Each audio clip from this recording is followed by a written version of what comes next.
मंजिल पर जिन्हें जाना है वो तूफानों से डरा नहीं करते, और जो तूफानों से डरते हैं वो कभी मंजिल को पाया नहीं करते। जी हाँ साथियों, यदि आपको अपनी मंजिल तक पहुंचना है तो आपको किसी भी तूफान से डरना नहीं है। आपके और आपके सिलेक्शन के बीच यदि कोई भी तूफान आता है, कोई भी रुकावट आती है, कैसी भी समस्या आती है, आपको उस समस्या से लड़कर अपने सिलेक्शन तक पहुंचना है। ना कि उस समस्या का एक बना लेना है कि इशू बना लेना है कि अगर मेरे जीवन में ऐसा ना हुआ होता तो मैं भी पढ़ लिया होता, मैं भी जॉब पा लिया होता। ऐसा नहीं है, आपको हर समस्या से डटकर सामना करना है। आपको अपने और अपने माँ बाप के सपने को पूरा करने के लिए सारी समस्याओं से लड़कर जूझकर अपनी मंजिल तक पहुंचना है। मैं नेहा स्वागत करती हूं आप सभी का आपके अपने परिवार में। साथियों, इस क्लास में हम लोग वही क्वेश्चंस डिस्कस करते हैं जो क्वेश्चंस पिछले वर्ष किसी न किसी परीक्षा में पूछे गए हैं, और आगे भी ऐसे ही क्वेश्चंस आपके पूछे जाते हैं। फिर चाहे वो आप किसी भी एग्ज़ाम की तैयारी कर रहे हों, यूपी पुलिस कांस्टेबल या फिर लेखपाल, बीडीओ, आरओ और किसी भी आप टेट सीटेट किसी भी एग्ज़ाम की तैयारी कर रहे हैं जहां से आपके हिंदी के क्वेश्चंस बनते हैं, वो सारे क्वेश्चंस इस क्लास में हम लोग डिस्कस करते हैं। ठीक है साथियों, यदि आप इस चैनल पर नए हैं तो चैनल को अभी सब्सक्राइब कर लीजिए ताकि आगे आने वाली क्लास का नोटिफिकेशन सबसे पहले आप तक पहुंच सके। तो साथियों, बिना किसी देरी के चलिए शुरू करते हैं हम लोग आज की क्लास। आज की क्लास का जो अपना पहला क्वेश्चन है, अभ्युदय शब्द में प्रयुक्त उपसर्ग है। अब देखिए, इसमें जो आपका अभ्युदय शब्द है इसमें कौन सा उपसर्ग है। अब अभ्युदय है, अगर इसको तोड़ेंगे, अगर इसका संधि विच्छेद करेंगे तो क्या बनेगा आपका अभि प्लस उदय। क्या बनेगा? अभि प्लस उदय। इसमें आपकी कौन सी संधि हो जाएगी? यड़ स्वर संधि। कौन सी संधि हो जाएगी आपकी? यड़ स्वर संधि। तो इसका जो आंसर सही रहेगा आपका ऑप्शन नंबर 2, क्या? अभि। क्या रहेगा आपका? अभि। ठीक। इसके बाद अगला क्वेश्चन है आपका, कौन सा शब्द आहट प्रत्यय का उदाहरण नहीं है। जो इसमें से आपके 4 ऑप्शन दिए हैं, इसमें से कौन सा ऐसा शब्द है जो आहट प्रत्यय का उदाहरण नहीं है। प्रत्यय मतलब जो शब्द के बाद में लगते हैं। ठीक। अब देखिए आपका क्या है, गड़गड़ाहट। गड़गड़ाना एक शब्द होता है, उसमें क्या लगा है आपका? आहट, तो गड़गड़ाहट। इधर छनछनाहट। क्या? छनछन छनछन पायल की आवाज होती है ना, छनछन में लगा आपका आहट, छनछनाहट। ठीक। और फिर क्या है आपका? जगमगाहट। जगमगाहट में भी आपका आहट प्रत्यय है। और जो ये ऑप्शन नंबर 4 है, ये है आपके क्वेश्चंस का सही आंसर। क्या? रुकावट। जो आपका रुकावट शब्द है इसमें आपका कौन सा प्रत्यय है? आहट प्रत्यय ना होकर क्या है आपका? आवट। क्या प्रत्यय है आपका? आवट। तो आपका सही आंसर रहेगा आपका ऑप्शन नंबर 4। ठीक। इसके बाद अगला क्वेश्चन है आपका, निम्नलिखित में से रात शब्द का पर्यायवाची शब्द है। जो 4 ऑप्शंस दिए गए हैं इसमें से आपका कौन सा शब्द है जो रात का पर्यायवाची है। अब देखिए, इसमें से निशा, भारती, प्रभाकर या फिर रवि। तो देखिए, इसमें जो सही आंसर रहेगा आपका ऑप्शन नंबर 1, क्या? निशा। जो निशा है आपका ये रात का पर्यायवाची है। और क्या क्या रात के पर्यायवाची होते हैं आपके? रात्रि, यामा, सरवरी, छपा, रजनी। ये सारे जो हैं आपके शब्द रात के पर्यायवाची हैं। बात करें भारती की, तो भारती माता सरस्वती का भी पर्यायवाची क्या है? भारती। ठीक। इसके बाद जो प्रभाकर और रवि हैं ये आपके सूर्य के पर्यायवाची हैं। किसके? सूर्य के। क्लियर। इसके बाद अगला क्वेश्चन है आपका, निम्नलिखित में से किरण शब्द का पर्यायवाची नहीं है। जो आपके 4 ऑप्शंस दिए हैं इसमें से कौन सा शब्द है जो आपका किरण का पर्यायवाची नहीं है। तो देखिए, इसमें रश्मि, मरीच और अंशु। क्या, रश्मि, मरीच और अंशु, ये तीनों जो शब्द हैं आपके किरण के पर्यायवाची हैं। लेकिन जो ऑप्शन नंबर 4 है आपका गीवार्ण, क्या, गीवार्ण, ये आपका रश्मि का पर्यायवाची, सॉरी, किरण का पर्यायवाची नहीं है। तो इसका जो सही आंसर रहेगा आपका ऑप्शन नंबर 4, जो गीवार्ण शब्द है आपका ये देवता का पर्यायवाची है। किसका, देवता का। क्लियर। इसके बाद अगला क्वेश्चन है आपका चपल शब्द का विलोम शब्द बताइए। जो आपका चपल शब्द है इसका विलोम शब्द मतलब विपरीत शब्द क्या होगा। देखिए इसमें से, अब जो ये चपल होता है इसी को क्या होता है, चंचल। चंचल मतलब अस्थिर, जो स्थिर ना हो। तो इसका विलोम क्या होगा, इसका जो सही आंसर बनेगा आपका ऑप्शन नंबर 1, क्या, स्थिर। क्या बनेगा, स्थिर जो है आपका इसका सही आंसर रहेगा। वाचाल का क्या हो जाएगा, वाचाल का मूक हो जाएगा। महान का क्या हो जाएगा, महान का क्षुद्र हो जाएगा। अचल का चल हो जाएगा।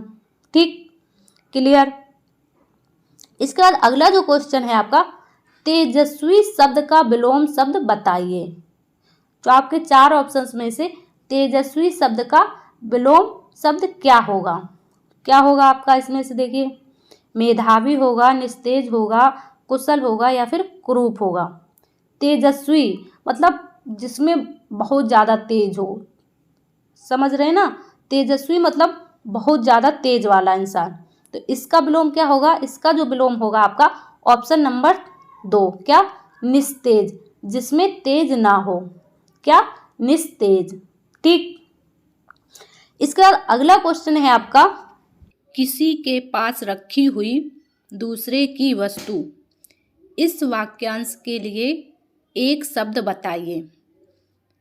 अब जैसे किसी की वस्तु किसी दूसरे के पास रखी है, मान लीजिए आपके दोस्त ने कोई चीज़ आपके पास रख दी है कि थोड़े दिन के लिए रख लीजिए, फिर मैं इसको ले जाऊंगा। तो उसको क्या बोलेंगे, तो उसको बोलेंगे क्या, धरोहर। क्या, धरोहर। तो इसका सही आंसर रहेगा आपका ऑप्शन नंबर 1, किसी के पास रखी हुई दूसरे की वस्तु के लिए क्या शब्द रहेगा, धरोहर। ठीक। इसके बाद अगला जो क्वेश्चन है आपका किसी टूटी फूटी इमारत या बस्ती का बचा हुआ अंश, वाक्यांश के लिए एक सार्थक शब्द बताइए। जैसे कोई इमारतें होती है ना, टूट जाती हैं, आधी टूट गई आधी खड़ी हैं, या फिर पूरी टूट गई थोड़ी बहुत बची है, या फिर कोई बस्ती है जो मतलब उजड़ गई है उसमें थोड़ा बहुत भाग बचा हुआ है, तो उसका जो बचा हुआ अंश है उसके लिए एक सार्थक शब्द क्या होगा। अब देखिए क्या होगा, बताइए। नहीं भाई, खंडित। जो लोग खंडित सोच रहे हैं वो गलत हैं, खंडित नहीं होगा। इसका जो सही आंसर रहेगा आपका ऑप्शन नंबर 4, क्या, भग्नाशेष। क्या, भग्नाशेष। जो आपके वो कोई बचे हुए अंश होते हैं, टुकड़े होते हैं किसी पुरानी जगह के, तो उनको क्या कहते हैं, अवशेष भी तो बोलते हैं, अवशेष बोलते हैं ना। तो इसका आंसर जो सही रहेगा आपका भग्नाशेष। क्या, भग्नाशेष। खंडित नहीं होगा इसलिए आपका, क्योंकि खंडित उसको बोलते हैं जो कोई एक चीज़ होती है वो टूट जाती है, मतलब वो जैसी है वैसी ना रह के 2-3 हिस्सों में बट जाए, जैसे टूट जाए, गिर के टूट जाए, तो उसको खंडित बोलते हैं। क्लियर, समझ गए होंगे आप। इसके बाद अगला क्वेश्चन है आपका एक पंथ दो काज, मुहावरे का उचित अर्थ बताइए। अब देखिए इसमें क्या होगा आपका सही आंसर, एक पंथ दो काज। अब जैसे मान लीजिए आप किसी एग्ज़ाम की तैयारी कर रहे हैं, किसी एक एग्ज़ाम की तैयारी कर रहे हैं, तो उसके साथ क्या होता है, वही सिलेबस सेम ही सिलेबस रहते हैं, वनडे एग्ज़ाम के थोड़ा बहुत अंतर होता है। तो एक एग्ज़ाम की तैयारी करते हुए आप 2-3 एग्ज़ाम निकाल सकते हैं। ठीक, तो इसको क्या कहेंगे, एक पंथ दो काज। या फिर मान लीजिए जैसे आपकी जॉब लग गई, अभी पढ़ाई कर रहे हैं, अच्छे से पढ़ाई कर रहे हैं, इसके बाद आपकी जॉब लग जाएगी, तो आपकी ड्यूटी कहीं ऐसी जगह हो जाती है जहाँ पर बहुत घूमने का भी कुछ है, अच्छी जगह है, तो वहाँ आप ड्यूटी भी कर लेंगे और घूम भी लेंगे। तो क्या इसका ऑप्शन क्या सही रहेगा? Option number 2। क्या? एक प्रयत्न से 2 काम हो जाना। क्या? एक प्रयत्न से 2 काम हो जाना। क्लियर? इसके बाद अगला जो क्वेश्चन है आपका, अंधा होना मुहावरे का सही अर्थ क्या है? अंधा होना मुहावरे का सही अर्थ क्या है? अब देखिए, जैसे कभी कोई कुछ काम बिगाड़ देता है ना, तो हम लोग बोलते हैं, अबे अंधे हो क्या, दिखाई नहीं देता? तो इसका क्या आंसर रहेगा सही है आपका? आंखों से दिखाई ना देना, या कान का कच्चा होना, अंधे का बोल वाला होना, या फिर विवेक भ्रष्ट होना। तो जब कोई आदमी उल्टे सीधे काम करता है तो हम लोग क्या कहते हैं? अंधे हो क्या, कुछ समझ नहीं आता? तो इसका जो सही आंसर रहेगा आपका ऑप्शन नंबर 4। मतलब जब आदमी की बुद्धि, विवेक मतलब बुद्धि, जब बुद्धि खराब हो जाती है तो उसको कुछ अच्छा बुरा समझ नहीं आता है। तो इसका आंसर रहेगा आपका विवेक भ्रष्ट होना। क्लियर? समझ गए होंगे। इसके बाद अगला जो क्वेश्चन है आपका, इनमें से पूजा शब्द का समानार्थी शब्द नहीं है। अब देखिए, इसमें से कौन सा शब्द ऐसा है जो पूजा शब्द का समानार्थी नहीं है? देखिए, अब इसमें क्या है आपका, अर्चना।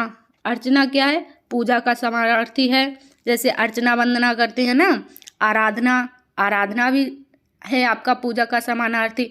हे प्रभु हम आराधना करते हैं, है ना, ऐसे बोलते हैं। वंदना, वंदना भी है आपका, हम वंदना करते हैं प्रभु की, ऐसे करके बोलते हैं लोग, है ना। जो विकास शब्द है आपका, विकास शब्द है आपका, ये पूजा शब्द का समानार्थी शब्द नहीं है। तो इसका जो सही आंसर रहेगा आपका ऑप्शन नंबर 4। क्लियर? इसके बाद अगला क्वेश्चन है आपका, निम्नलिखित में से कोश शब्द युग्म का सही अर्थ भेद है। जो इसमें कोश और कोश शब्द का है सही अर्थ क्या है? अब देखिए क्या है। अब देखिए, जो इसमें पहला कोश लिखा है सा, षटकोण वाला सा, तो इसका अर्थ क्या होता है? इसका अर्थ होता है खजाना। और जो ये सलजम वाला सा है, इसका अर्थ होता है शब्द संग्रह। ठीक, जहाँ पे ऐसा लिखा आपको मिलेगा तो ये षटकोण वाला सा बनेगा, वहाँ पे उसका अर्थ होगा खजाना, और जो सलजम वाला सा होगा कोश में, उसका अर्थ होगा शब्द संग्रह। समझ गए होंगे। तो इसका जो आंसर सही रहेगा आपका ऑप्शन नंबर 2। क्या? खजाना शब्दों का संग्रह। खजाना और शब्दों का संग्रह जो है आपका, इसका सही अर्थ है। ठीक, समझ गए होंगे। इसके बाद अगला क्वेश्चन है आपका, कौन सा शब्द संज्ञा से बना हुआ है? जो इसमें 4 ऑप्शन दिए गए हैं आपके, इसमें से कौन सा ऐसा शब्द है जो संज्ञा से बना हुआ विशेषण है? अब देखिए इसमें, तो इसका सही जो आंसर रहेगा आपका ऑप्शन नंबर क्या? Option number 1। ऑप्शन नंबर पहला ही इसमें आपका सही हो जाएगा। क्या? सुखी। तो सुख से बना आपका सुखी, और प्रसन्न से क्या बनेगा आपका? प्रसन्न से प्रसन्नता, कटु से कटुता, और सुंदर से सुंदरता। ठीक, क्लियर? इसके बाद जो अगला क्वेश्चन है आपका, बुद्धि और संसार। बुद्धि और संसार संज्ञा शब्दों में एक प्रत्यय जोड़ने से विशेषण शब्द बनेंगे। कौन से शब्द बनेंगे? देखिए, आपके 4 ऑप्शंस आपके सामने हैं। बताइए इनमें से सही आंसर क्या रहेगा। सोचिए जरा, बुद्धि पर दिमाग जोर डालिए, क्या रहेगा। तो देखिए, जो बुद्धि है आपका, इसका जो एक प्रत्यय जोड़ने से बनेगा क्या? बौद्धिक। क्या बनेगा आपका? बौद्धिक। और संसार में जब एक प्रत्यय लगाएंगे तो क्या बनेगा? सांसारिक। क्या? सांसारिक। तो इसका जो आंसर सही रहेगा आपका ऑप्शन नंबर 3। क्या? बौद्धिक और सांसारिक। इसमें आप बर्तनी देख लीजिए, बर्तनी में कन्फ्यूजन हो जाएगा। ऑप्शन 2 नहीं, ऑप्शन 3 सही होगा इसका। क्लियर? बौद्धिक और सांसारिक। ठीक, तो साथियों, ये थी हमारी आज की क्लास। आज की क्लास आपको कैसी लगी है आप कमेंट्स में ज़रूर बताएंगे। ठीक, यदि चैनल को अभी तक आपने सब्सक्राइब नहीं किया है तो चैनल को फटाफट से सब्सक्राइब कर लीजिए और बेल आइकन को प्रेस कर लिए ताकि आगे आने वाली क्लासेस आपसे छूटे ना। और क्लास को आप लोग लाइक शेयर करना भूल जाते हैं, तो क्लास को भाई ज़्यादा से ज़्यादा लाइक और शेयर करा करें ताकि हमें भी मोटिवेशन मिल सके। तो आप लोग क्लास को ज़्यादा से ज़्यादा लाइक और शेयर करेंगे और चैनल को अगर अभी तक सब्सक्राइब नहीं किया है तो चैनल को अभी सब्सक्राइब कर लेंगे। यदि आप अभी तक इंस्टाग्राम से नहीं जुड़े हैं तो इंस्टाग्राम पर जुड़ जाइए। इंस्टाग्राम आईडी है नेहा सूर्यवंशी 307। ठीक, इंस्टाग्राम पर आप लोग जुड़ जाएंगे और चैनल को सब्सक्राइब कर लेंगे। तो साथियों, ये थी हमारी आज की क्लास। आज की क्लास में आपने कितने क्वेश्चन सही कर पाए हैं और आपके कितने क्वेश्चंस गलत हुए हैं वो आप लोग कमेंट्स में बताएंगे। तो आज की क्लास को यहीं तक ख़त्म करते हैं। जब तक के लिए स्वस्थ रहिए, मस्त रहिए, अपनी तैयारी करते रहिए, अपने माँ बाप का ख्याल रखिए और उनके सपनों को पूरा करने के लिए आगे बढ़ते रहिए। मिलते हैं आप सभी से अगली क्लास में। जब तक के लिए जय हिंद साथियों।